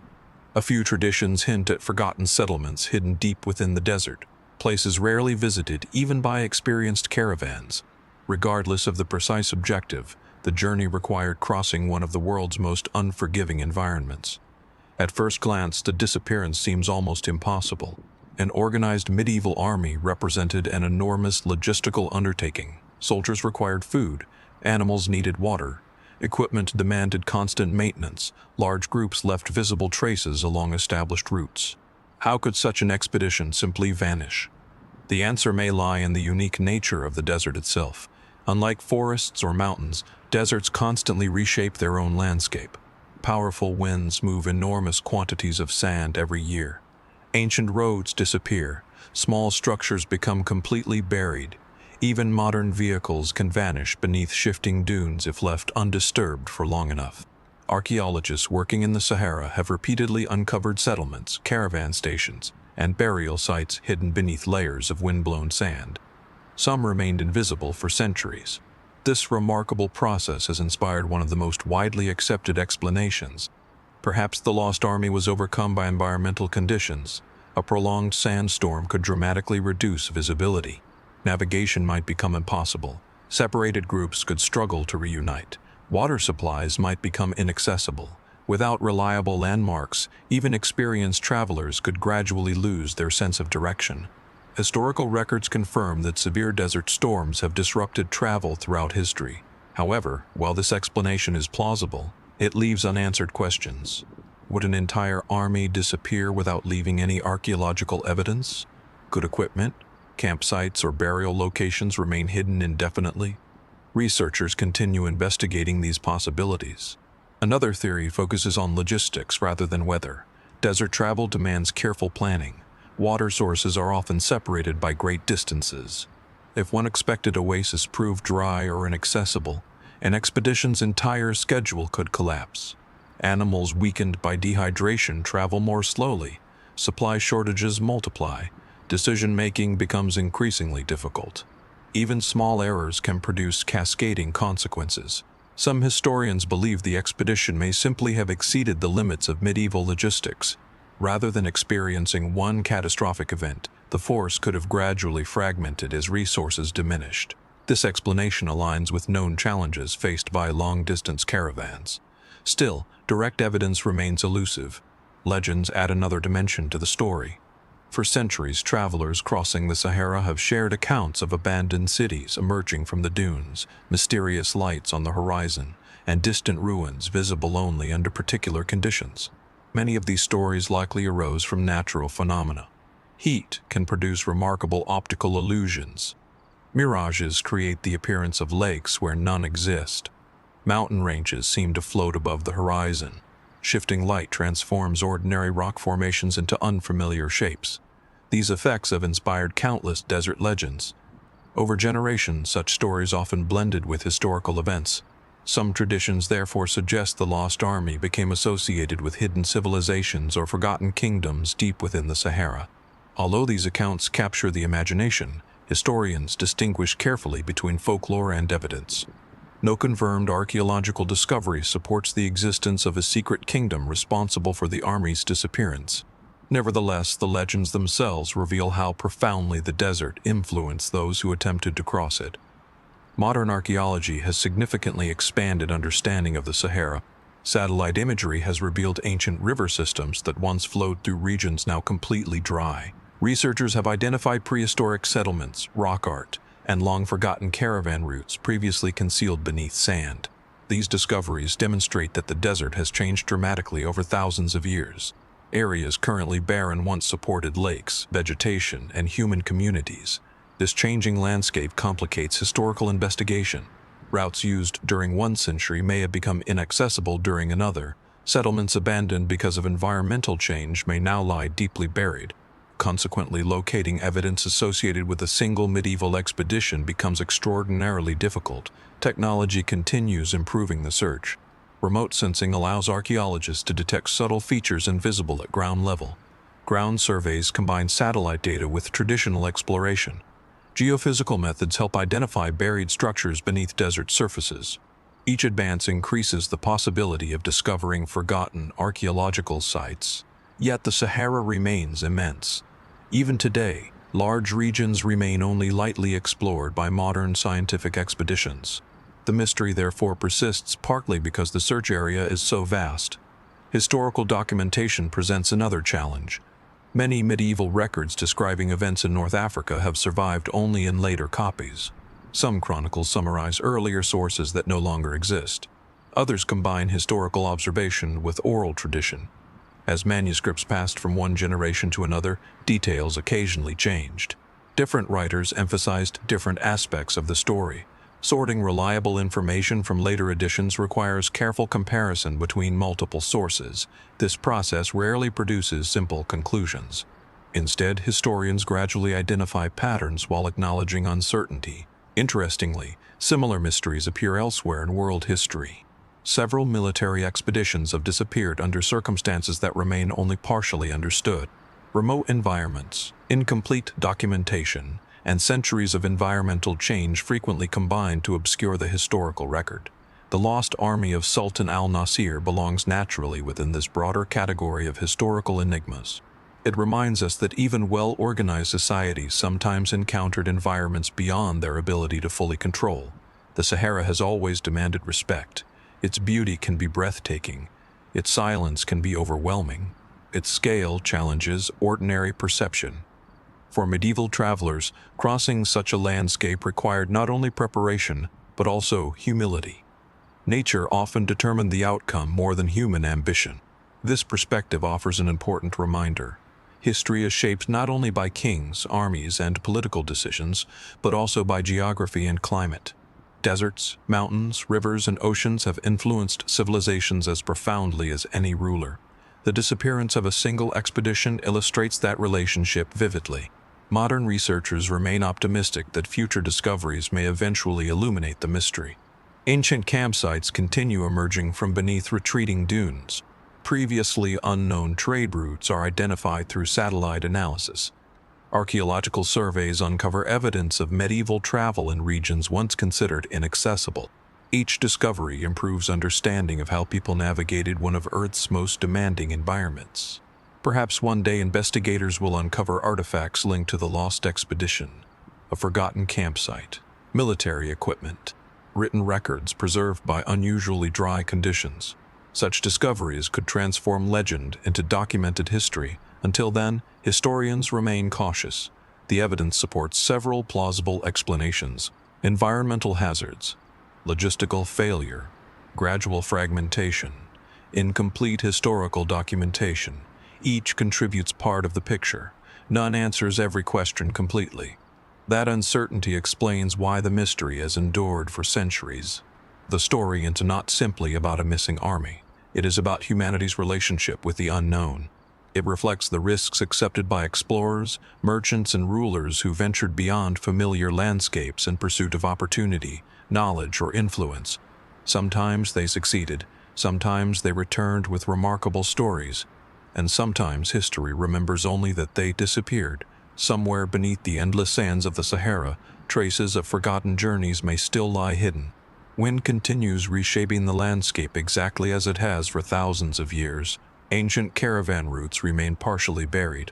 Lost settlements wait beneath drifting dunes. Whether the expedition of Sultan al-Nasir rests among them remains one of medieval history's most compelling, unanswered questions. Until convincing evidence emerges, the desert will continue guarding its secrets, reminding us that some mysteries endure not because they are impossible to solve, but because nature itself has become their greatest protector. The Siege of Kaffa. Biological warfare. Mystery throughout history, sieges have been remembered for towering walls, ingenious defenses, and the determination of armies locked in long struggles. Yet one medieval siege stands apart from nearly every other. It is remembered not simply because of the battle itself, but because of a question that has echoed through centuries of historical debate. Could one of the world's earliest recorded examples of biological warfare have occurred during the Siege of Kaffa? The story has appeared in history books, documentaries, and academic discussions for decades. According to a famous medieval account, an attacking army attempted to weaken the city's defenders by launching the bodies of plague victims over its walls. Some historians have even suggested that this event helped spread the Black Death into Europe. If true, it would represent one of the most significant moments in both military and medical history. But was it really that simple? The answer remains far more uncertain than many people realize. The mystery begins on the northern coast of the Black Sea during the middle of the 14th century. At the time, the bustling port city of Kaffa was one of the Mediterranean world's most important trading centers. Located on the Crimean Peninsula, it connected merchants from Europe, Asia, and the Middle East through an active network of maritime commerce. Ships arrived carrying silk, spices, metals, textiles, ceramics, grain, and countless other goods. Along with commerce came ideas, cultures, languages, and technologies. Kaffa was a truly international city. Its prosperity also made it strategically valuable. Control of such an important port offered economic influence as well as military advantage. Unsurprisingly, the city eventually became the focus of conflict between competing powers seeking to dominate regional trade. During the 1340s, the city found itself under siege. The attacking force surrounded Kaffa, hoping to isolate the defenders and force surrender through pressure rather than immediate assault. Like many medieval sieges, the struggle stretched over time. Food supplies became increasingly important. Communication with allies grew more difficult. Disease, always a concern in crowded military camps, began affecting both armies and civilians alike. This was not unusual. Long sieges frequently created conditions favorable for illness. Large numbers of people lived in close proximity while sanitation became increasingly difficult to maintain. Medical knowledge remained limited, and even relatively ordinary diseases could spread rapidly through densely populated communities. Then comes the account that transformed the Siege of Kaffa into one of history's greatest mysteries. A contemporary writer named Gabriele de Mussi described an extraordinary event. According to his narrative, plague spread through the besieging army, causing widespread illness among the attackers. Facing heavy losses, the army allegedly decided to use the situation as a weapon. The account claims that bodies of plague victims were launched over the city walls using siege engines. The intention, according to the story, was to expose those inside Kaffa to the disease and weaken their resistance. The description is dramatic. It is also one of the earliest historical accounts suggesting the deliberate use of disease during warfare. For centuries, many readers accepted the story at face value. It appeared to provide both an explanation for the city's suffering and a possible link between the siege and the later spread of the Black Death into Europe. Yet modern historians approach the account with considerably greater caution. One important reason involves the source itself. Although Gabriele de Mussi wrote about the event, there is little evidence that he personally witnessed the siege. Instead, historians believe he likely relied on reports circulating among merchants and travelers after the event. This distinction matters. Eyewitness testimony and secondhand reports are not equally reliable. Information traveling across great distances often changes as it passes from one storyteller to another. Details become simplified. Some events receive greater emphasis, others are unintentionally altered. Consequently, historians carefully evaluate every surviving source rather than accepting dramatic claims without question. Even if the account accurately reflects events, another question immediately arises. Would launching infected bodies over city walls actually spread plague effectively? Modern science offers a more nuanced perspective. The bacterium responsible for plague, Yersinia pestis, spreads through several possible routes depending on environmental conditions. During the medieval pandemic, fleas carried by rodents played an especially important role in transmission. Direct contact with infected material may also contribute under certain circumstances, but disease spread is rarely straightforward. Simply introducing infected bodies into a city would not necessarily guarantee a large outbreak. Many additional biological and environmental factors influence transmission. This has led some researchers to reconsider the traditional interpretation. Perhaps the bodies were launched primarily for psychological reasons rather than medical ones. Throughout history, armies have attempted to intimidate opponents by demonstrating strength or exploiting fear. Displaying the effects of disease could have lowered morale, even if its practical impact remained uncertain. In this interpretation, the action represented psychological warfare more than biological strategy. Other historians remain skeptical that the event occurred exactly as described. They point out that disease had already begun spreading across large regions connected by trade routes. Merchants, travelers, animals, and ships continuously moved between ports. Even without dramatic military actions, plague possessed numerous opportunities to reach urban populations. From this perspective, Kaffa may simply have been one stop along a much broader process already unfolding across Eurasia. The city occupied a critical position within international commerce. Merchant vessels regularly departed from Mediterranean destinations carrying valuable cargo. If disease had reached Kaffa by any means, infected rodents or fleas aboard ships could have continued the chain of transmission regardless of what occurred during the siege itself. This possibility has become central to modern historical analysis. Rather than searching for one dramatic moment that caused the Black Death in Europe, researchers increasingly examine interconnected systems of trade, travel, ecology, and urban life. History rarely changes because of one isolated event alone. Large transformations often emerge through many overlapping factors. The Siege of Kaffa illustrates this principle remarkably well. Archaeology has contributed valuable evidence, though not definitive answers. Excavations around medieval settlements in the Black Sea region continue improving understanding of trade networks, defensive structures, and patterns of daily life during the 14th century. Researchers have also studied historical shipping routes connecting Crimea with Mediterranean ports. These investigations demonstrate how closely linked the medieval world had become. Goods traveled quickly. People traveled frequently. Unfortunately, diseases could do the same. Scientific advances have further reshaped discussion. Ancient DNA recovered from plague victims across Eurasia allows researchers to compare different strains of Yersinia pestis. These genetic studies help reconstruct how the pandemic evolved and spread over time. While they confirm the presence of plague during the period, they do not identify one single event responsible for its expansion. Instead, the evidence points toward a complex process involving multiple regions and repeated transmission over many years. The famous story from Kaffa therefore occupies an interesting position. It remains historically significant. It may preserve an authentic memory of unusual military actions, yet it cannot, by itself, explain one of history's greatest pandemics. That realization reflects the strength of modern historical research. Rather than seeking simple explanations, scholars increasingly combine written records with archaeology, genetics, climatology, and epidemiology. Each discipline contributes another piece of the puzzle.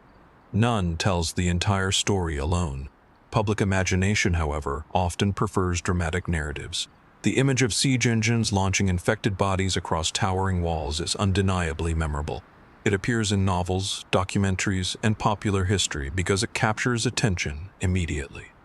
Reality, however, tends to be more complicated.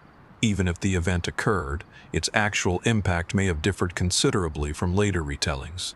This distinction between memorable storytelling and historical certainty lies at the heart of the mystery. The Siege of Kaffa also reminds us how limited medieval medical knowledge was. Neither the attackers nor the defenders understood bacteria, microscopic organisms, or modern disease transmission. People recognized that illness spread under certain conditions, but the underlying mechanisms remained unknown. Decisions made during the siege therefore reflected observation rather than scientific understanding. Any attempt to use disease intentionally would have been based on experience, not microbiology. This context is essential. It helps explain why historians avoid projecting modern medical knowledge backward onto medieval societies. Understanding the past requires viewing events through the knowledge available at the time. As research continues, the mystery remains open. Did the attacking army deliberately attempt to spread disease? Possibly. Did such actions significantly influence the course of the Black Death? Perhaps. But the available evidence cannot establish this with certainty. Did expanding trade networks already provide numerous pathways for plague to travel across continents? Almost certainly. These overlapping possibilities explain why historians continue debating the Siege of Kaffa more than 6 centuries later. It represents a rare intersection of military history, epidemiology, archaeology, and historical detective work. Every newly translated manuscript, every archaeological discovery, and every genetic study adds another small piece to the larger picture. Yet no single discovery has settled the debate completely. Perhaps that is why the story continues to fascinate scholars and audiences alike.